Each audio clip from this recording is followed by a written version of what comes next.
Welcome to Channel Edge, the podcast where channel leaders share success strategies, best practices, and emerging trends. Brought to you by 360 Insights, the channel success platform. Hey, welcome everybody to another episode of Channel Edge. I'm your host, Stephen Kellum. Wanted to thank everybody for joining us today. We're going to dig into how do we drive revenue and how do we reignite revenue in our channels this year. I know a lot of people are talking about that, and it's a conversation over and over again, but I think people really need to understand or want to understand what's working, what's not working, some of it a little strategic and some of it maybe even a little bit practical. So to dig into that today, we're joined by Taylor Macdonald from Sage Intacct. So welcome back, Taylor. Stephen, it's great to be back. Yep. Oh, and by the way, Taylor is the SVP of channel sales at Intacct. And you run an interesting channel. We're going to get into what's driving and maybe talk about three key points to that. But maybe you could tell the folks a little bit about your channel because it's a little bit different how you guys have set it up. And I think that gives some perspective to what you're doing to really get the needle moving. Well, I'm a very lucky guy. So in the 90s, I was Sage's largest partner. And then late 90s, I went to work for Sage managing their North America channel, left in the late 2000s. And then in 2010, I had the opportunity to go to work for a very small company, 125 employees called Intacct. All of these obviously are in the SMB space with accounting software, ERP, finance applications, if you will. And when I joined Intacct in 2010, they had tried a number of times to build a channel. And what they didn't understand is that the only people who want to sell accounting software are the people who already sell accounting software or accounting firms. And so the blessing, if you will, was the fact that I had a blank sheet of paper. And so with my experience as a partner and having grown from a very small partner to not only Sage's top partner, but one of the top 5 Great Plains partners, and then managing a team of folks working with Sage partners for the ensuing 10 years after I sold my business, I had a great idea of what I wanted to do with that blank sheet of paper. So if we talk about this, right? So you've had a unique opportunity to come in and, as you said, sort of build it with a blank sheet of paper, but you're still in the same, that was 10 years ago, right? Yeah. So here 10 years from then, what I would tell you is the framework we built, which was built on a true partnership with our partner, building an elite and exclusive channel, listening to them and the things that they wanted, things like the fact that they wanted to own the relationship with the customer. They wanted to be on their paper. They wanted to be the first line of support, and a whole host of other things. That framework has really stood the test of time. I started and there were 2 of us, and today there's 55 on our channel team. Intacct was a 125-person firm, as I mentioned. Today, well over 1,000 people. In 2017, Sage acquired us when we were about 90 million for $850 million. And since then, we've grown, continued to grow at 30-35% a year. So 3.5 plus years into Sage owning us, the journey's been the same. I think the great part is that because Intacct's a multi-tenant cloud product, and we didn't have a legacy partner program, we were able to look at creating that framework, not only from a remuneration standpoint, but from what partners needed to be successful, with a fresh set of eyes that had been colored by the experience of A, having been a partner, and B, having run, basically an on-prem channel the first time around. Well, as we go through this, and we're going to talk about, listeners, we're going to talk about, say, 3 key items that Taylor has looked at, and we've talked about this, about what you can do to drive revenue starting now. Taylor, I would ask you to think not just in terms of your channel, but broader, right? Because we have listeners actually across all verticals, HVAC, we have appliances, we have tires, we definitely have technology, but even in technology, there's a lot of folks out there that have a different channel makeup than you did. So I don't think it's a big stretch for you to think even beyond just your channel as we're talking about hey, what folks could do to accelerate growth. Is that fair? Is that a fair ask to open your mind and speak frankly? And yes. And so one of the things that I would say that I'd learned from the first time as a partner and the second time running the Sage North America channel to today at Sage Intacct is our philosophy starts with a very simple one, which is our job is to make our partners successful.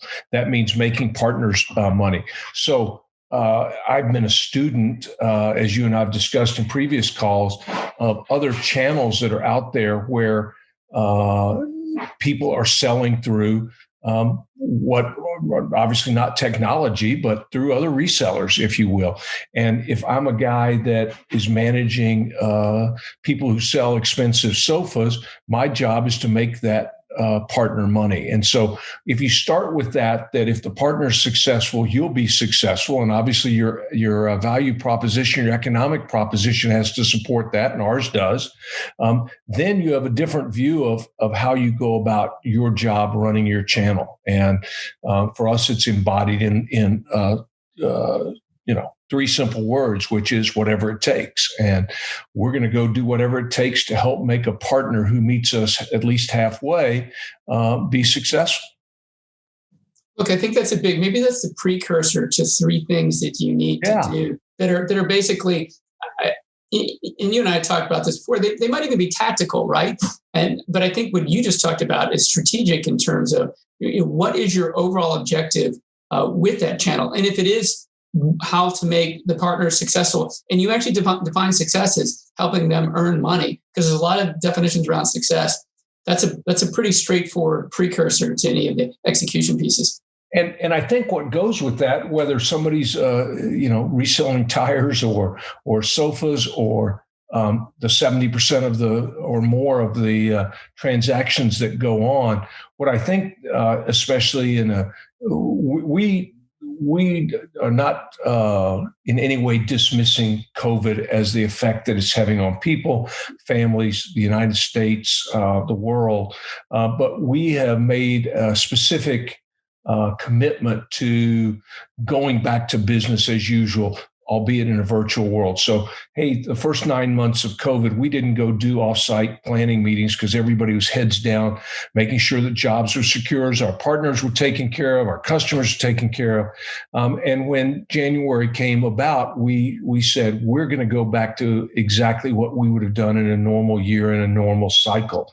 And so I think what I would tell you when we talk about things that make a difference, and again, regardless of channel, so the first one that I would mention is you have to look around at what the effects of COVID have been on sales cycle. Go try to buy an appliance. Right now, if you want to buy a Sub-Zero wine refrigerator or ice maker, it's 6 months. If you want to go buy patio furniture, that's something that's not just down at the big box store, it's 3 or 4 months. And so what you have is a change in the way people are buying things. So they are frustrated by delays. They want to make immediate decisions. They want all the information. They're coming into the sales cycles even higher than the 60 or 70% that we saw pre-COVID. And so what we're teaching our partners is, the sales cycle we've seen since COVID hit is been cut in half. Okay, so if you're going to complete a sale in half the time, boy, there's a lot of things that you better know how to do. You better be able to do discovery much more quickly. You better be scheduling a demonstration at the same time you're doing a discovery call, or you may find yourself with those calls being canceled. You better be giving people a preliminary proposal even before the discovery so that they have an idea of what they're going to be spending. And then within that same piece, people want options today. We talk about small, medium, and large, 1, 2, and 3. They're not going to go do in today's time the level of implementation and breadth of project that they would have done pre-COVID. If you try to go back and sell somebody the full Monty, if you will, today, they don't want that.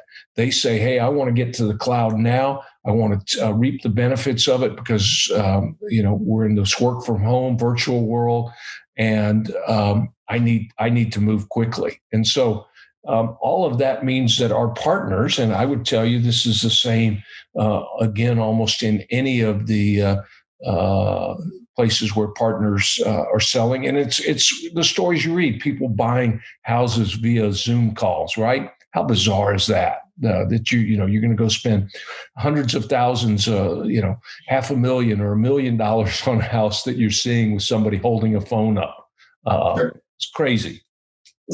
I don't know how crazy that is because I've actually been down that path, and I don't know if the listeners want to hear about that, but we were pretty close to making an offer on our house virtually about 2 months ago, and it didn't seem crazy at all to be talking to a real estate agent with our laptop, and he's walking around with his iPad showing us visually what was going on.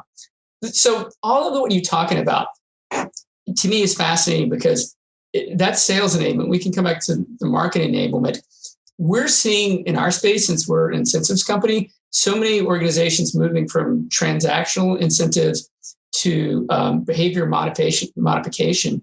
And a lot of that behavior modification is teaching people about their craft, which is, digging in and research, understanding the buying behavior. And I think you had mentioned also understanding not only how they want to buy, but what they want to buy as well, right? I think you're talking about that small, medium, and large. So we're seeing such a big movement to this, but we were actually already seeing that movement anyways. I'm pretty sure it just got accelerated. Yeah, and we're not going back, and maybe we'll go back, back some, or the growth rate will slow, but I don't think that's going to change. One of the things that we started about 7 years ago, and after 10 plus years, your memory gets blurred, is we started a business building conference, and it's continued to grow in scope and scale. And the whole idea behind the business building conference is partners teaching partners. And so this year's will be virtual. But as we look right now, it's in May, and as we start to craft what those sessions are, the majority of them are going to be partner panels with partners segregated by the size of their business, the number of customers they have, and their longevity as partners. So you'll slot and say, hey, I'm a 2-year partner and I've got 10 clients. You're going to be in a room with people that are having success at that point. If you've been here 5 years and you got hundreds of clients, you're going to be there. If you're one of our premier partners, you're going to be in a room with premier partners. But the idea there is to have those people then go with some help from a moderator, go and talk about the things that are making a difference in 3 or 4 key areas. One is obviously the sales cycle. The second that you mentioned is virtual/digital marketing. How do I reach people? How do I get them to raise their hand about wanting to enter a sales cycle to buy and replace accounting software? The third is, what are you doing in the virtual world to retain customers and in a norm where you might go out and see them, you might get on a plane, but lots of them are local. You might do that. How are you going and preventing churn? How are you preventing downgrades? How are you telling them about the latest and the greatest? And we could go tell the partners exactly the same words that the partners tell partners. And of course, the impact is 100% different. Partners teaching partners, they look around and go, yeah, that guy's living the exact same life I am. He's dealing with the exact challenges that I am. And so I'm going to pay him more attention than, me as an ex-partner or lots of the people on our team who are ex-partners. And that's pretty interesting, right? And has that always been partners leading this? Did you guys evolve to that? Because I think that's a fascinating way to go. Because I used to be a partner and think, oh, partners will listen to me because I used to be a partner. That lasts for about 10 seconds. Yeah. And so that was exactly, in 2012, 2013, when we started this was an idea that Great Plains pioneered, at least in our space, back in the 90s. And I went to a number of these and contributed.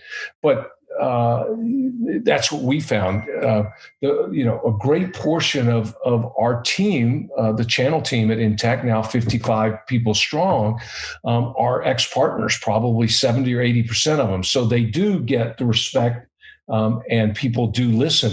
But the stories that I would tell or you would tell are old stories, right? Yeah. And so what they want to hear is they want to hear not yesterday's stories, year ago's pre-COVID stories.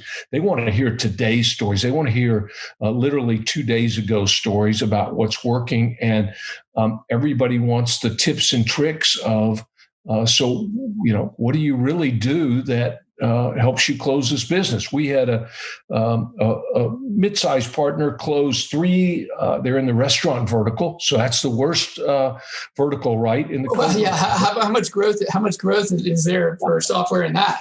So they closed 3 deals in what was our fourth quarter, the quarter ending September 30th, 2020, and so. When somebody says, boy, nobody's buying software, I just point to those guys and say, hey, they closed 3 deals in the restaurant vertical. They changed things, and they guarantee that they're going to go get you up and running in 5 days or less in a world where the average implementation for accounting software is, weeks, if not months. My disruption that I like to talk about is Carvana. When you go and drive down a big city and you see that big clear, whatever it is, a hexagon or something with cars in it, and you go, boy, that's crazy. Well, they're having unparalleled success because people hate the current buying model of cars. And if the existing car dealerships would have said, how can I go streamline that buying experience and take out everything that people hate, they would have never gained any traction. This restaurant vertical partner did that. And they said, so if we started with that proverbial clean sheet of paper, how could we get somebody up and running on Sage Intacct in a fraction of the time? Are they making choices for those restaurants? Yeah, they're restaurant experts. And so it might not be for everybody, but what they would tell you is it's working for a great number of their prospective customers, because the customer says, wait, you're telling me I can be up and running in this and I don't have to go through effectively driving down the highway at 75 miles an hour while you work on the engine. So you guys run this community business program. Is that a 2-day event or 1-day event, virtual? So in the past, it's been 2.5 days with a lot of fun. We have some crazy rules. We don't allow partners to be on their phones during the event. They can have a computer and take notes, but if they continue to get their phone out, we ask them to leave until they can control themselves. Being present is the hardest thing that people in today's time deal with. I was out to a very socially distanced outdoor bar the other day, and there was this cute couple that looked like they were on their honeymoon. What were they doing? They both were on their phones, right? And you go, wait, you're out at this cool place and you're both on your phones. You're not present with each other in that moment. You and I have both been guilty of this. Yeah. So not with my wife on my honeymoon, but no. So one of the things that we look at those is how can we ensure that the learning that we know can take place. And one of the things we do is we always, in that event, focus on a key metrics. The first couple of years, it was close ratio and win ratio. And Stephen, we doubled the win ratio in between year 1 of the business building conference and year 3 of the business building conference by making sure people were present, by explaining to people the sales cycle, drilling it into them. One of the things that we also did, because our partners don't compete with each other, is our top partners donate to the community their discovery documents, obviously devoid of names and the like. They donate their proposal templates. And so if you're a small partner and now you're getting the proposal template from the number one partner, just say, and it's a 16-page proposal that's evolved over 10 years and hundreds of deals. Just think how hard it would have been to go and create that, that experience. Why not lift that boat by giving that to every partner? And so your top partners are acting as an enablement force for success to the rest of your partners. So what's in it for them? So a couple of things. Our partners, we have enforced deal registration, so they're not multiple partners in the same deal. And they're giving away last year's version, right? It's not the current version. So they've already moved on multiple iterations. What's in it for them is more people selling Sage Intacct, more word of mouth, more happy customers, all of those kinds of things that people see as being successful. And I would think, it's almost like they become an influencer, right? And by the way, influencer programs today, if you look at them, they're not, Larry Walsh did a great study on this. They're not interested in the money. They're interested in how to make things better and recognition as being a leader versus just trying to make money. Sounds to me like they're interested in you created a pretty cool influencer program is what you got internally.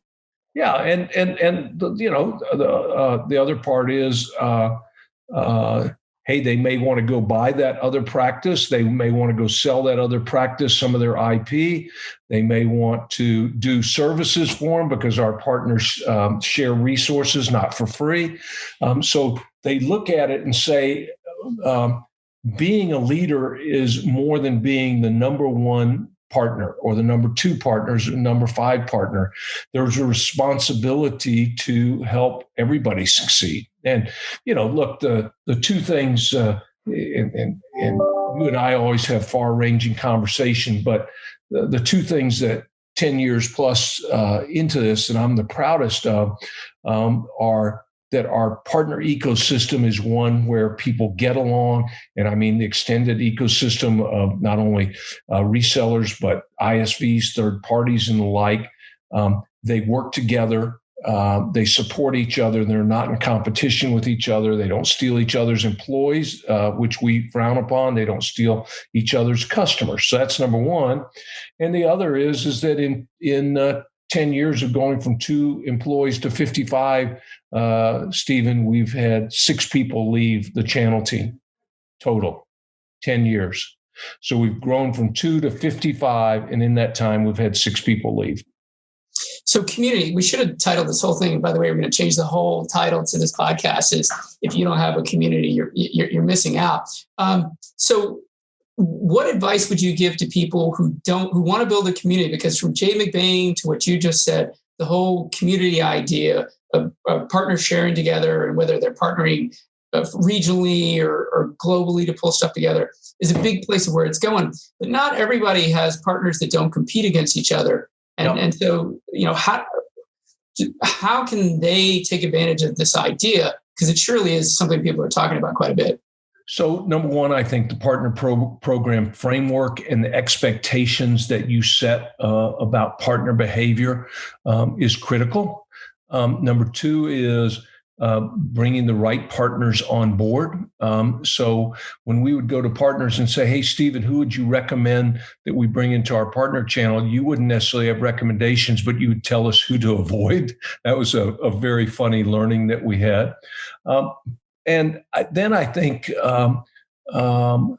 if you have the framework that you're trying to make partners successful and partners know and understand that, they give you the benefit of the doubt. They forgive you when you screw up, as you inevitably will. And they realize that it truly is a partnership. And it's okay if people compete and they know that they're being treated fairly during that competition. I think that working on the partner community that you're trying to build is one of the most important roles of a channel chief, and very often overlooked towards short-term goals like revenue or growth rates or things like that. So two directions. One, let's talk about trust for a second, because you're going down that part and you're building trust, and we can talk about that. And then I want to come back around to how you take the community program, business program that you put together that year and how you make that extend out for the rest of the year. But let's go down the trust path for a second. So would you put that at the forefront of building that relationship with those partners and the trust before even the revenue side, and that's the foundational element? I think you do. But they're probably concurrent with going and building revenue. I don't think you get to one without the other. But again, a lot of it has to do with the underpinnings. Partner programs are so much more than here's the margin you get, here's the assets we're going to give you. I believe that there's a framework of values that you put into place. There's the beliefs that you hold. There's the type of people that you recruit, and the types of channel team that you have.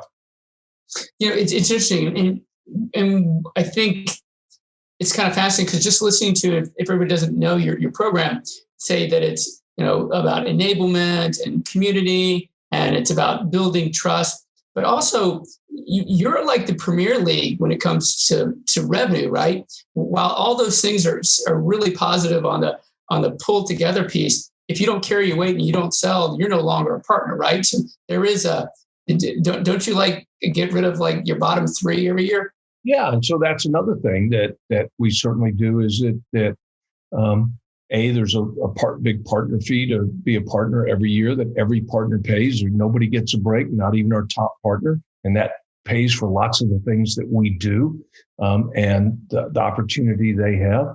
And if in a world where the cloud is on fire, especially in our space, we're growing 30, 40% a year, we have a minimum number of deals. So we believe that for all the things that we do for a partner, we should have a joint quota together. And, we can call it a goal, we can call it a quota. And so if you can't reach that imagine being in the 90s and you had a mobile phone store and you weren't growing at 150,000% a year, you weren't very good and probably shouldn't be representing that company. And so we part ways with 10, 15% of our channel every year. And in almost every case, everybody says, I know this is on me. I didn't go devote the time and effort to it because, again, most of these people had legacy practices of other publishers that they did, and that's consuming. One of our top partners was smart enough, and only one's done it, but it's a fascinating story. She was the top Great Plains partner in the 90s. She came on with Intacct very early into our building a channel, had great success early on, and probably 18 months in it, she looked at her legacy products and she looked at where Intacct was going, and she felt comfortable that we were going to deliver what we said we did. So she sold her Great Plains practice. She burned the boat. She kept the partner. She kept her employees that were excited with what we were doing in the cloud. And she sold her legacy customers and her other employees to another Great Plains partner. So she pushed all her chips into the middle and said, hey, if this isn't successful, I'm going to be in a heap of trouble. And quickly she became our largest partner for many, many years before she sold to one of the largest and most aggressive CPA firms.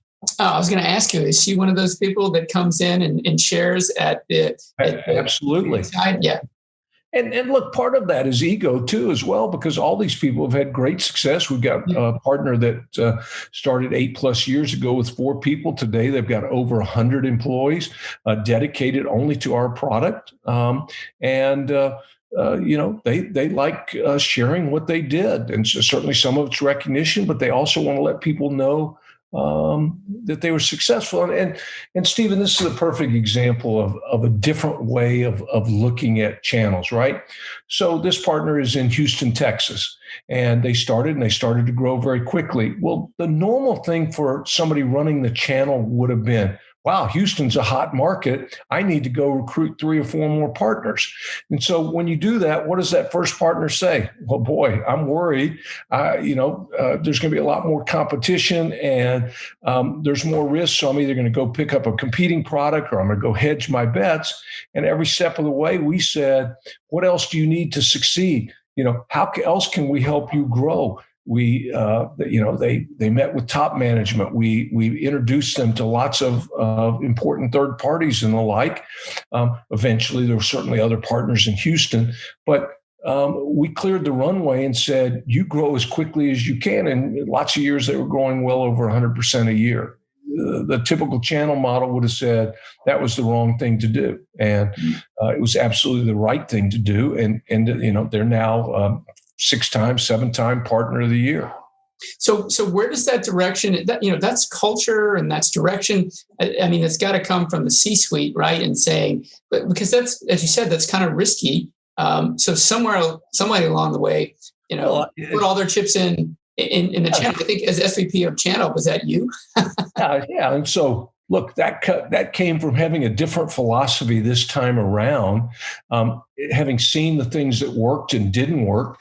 When that clean sheet of paper was formed, we went to lots of people, that I'd competed with and known, people that I'd managed, people in the Great Plains channel. And we said a simple question. So what do you hate about being a partner of publisher X? And we took down all those things and we did the opposite, right? Because partners want the clearest runway they can. They want the simplest program they can find. They don't want tiers. They don't want all these hoops to jump through. They want a great product. They want a great economic proposition, and they want the support to be successful. And then they want you to get out of their way. Period. Okay, we're not even going to go down the tiering conversation. We'll come back to a podcast around tiers. Tiering or not, because boy, that's on a lot of people's mind these days too. Hey, one last question: when you guys have that community business event, and you mentioned the closing ratio from 1 year over 3 years, that it basically doubled. So I'm curious. You're there at that event. You're pretty fired up. You got someone telling you how to do this. You got someone kind of pouring into you, and you're there for 2.5 days. And you can walk out of that saying, I'm going to do this. But what do you do for the next quarter and the next year? How do you actually keep that going, keep them engaged like that? So that was what we've tried to solve for, which was people go as tourists to conferences. They don't learn anything. They go home. They had a great time because the bar was open and nothing changes. And I got better things to do. I got other people that I can go drink with, and have fun. I don't necessarily need to do that. And so we started with making sure that people were present. It started with every partner coming out of there with a to-do list that was immediately shared with their channel executive. It came away with requiring every Sage employee to be there as well, so that if you're an Intacct channel person, you learned exactly the same. And then it came from going and having that sales process be one that was followed, where we audit. It's the old trust but verify. We looked at the people that had poor close ratios, and we said, tell us what you did. And hey, you know what? They missed these 6 steps. And so you want to support, you want our discount, then you follow our sales cycle. If you want to go in and not be able to have a discount or incentives to get somebody to buy from you, then we're not going to support you. And over time, our top partners now are 65, 70% close rate. The average is high 40s, low 50s. And, there's still some laggards who don't get on board, that don't understand that cloud sales are different. And of course, the things that we started this podcast with around, hey, people want to make quicker decisions.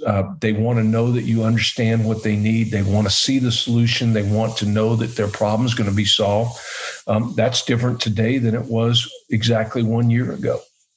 Do you think you can get as much out of this virtual event as you have gotten in the past from the physical event, the live event? Not at all, because I can't control what they're doing with their phones. That is very true. You could try. That's going to be tough. I can't control their attention. And, it sounds terrible, but what we say to partners is you're spending a lot of money to be here for 2.5 days, and we can truly transform your business if you're present. Right. That's an interesting one. And I know you've been to a lot of virtual events as well, right? I mean, you've got to be seeing the difference. What about your time in those virtual events? I mean, just what are your thoughts on virtual events in general? Well, I'll give you an example. You and I both go to virtual channel events, and if you're trying to be there all day and work in the background, it's not going to work. So what I do is find the 2 or 3 sessions that have immediate impact on me, turn Outlook off, put my phone away, put my out of office on so that I can be present. But there's no way you can be present for an all day virtual event in today's time. And so, we've learned to have 30 and 40 minute sessions, partner panels and the like. Don't do it for more than 3 or 4 hours in the day, and cut to the single most important things where, again, people are giving you real world tips on what will make a difference. Yeah. And I would assume, just like the partners have to do things virtually, you guys are learning a lot in this virtual experience here. You kind of having to eat your own dog food because you're asking them to go out and do the same thing, right? Absolutely. Yeah. Taylor, look, thank you for joining us. We really appreciate it. You've got lots, I almost said lots of sage advice, but I couldn't help myself.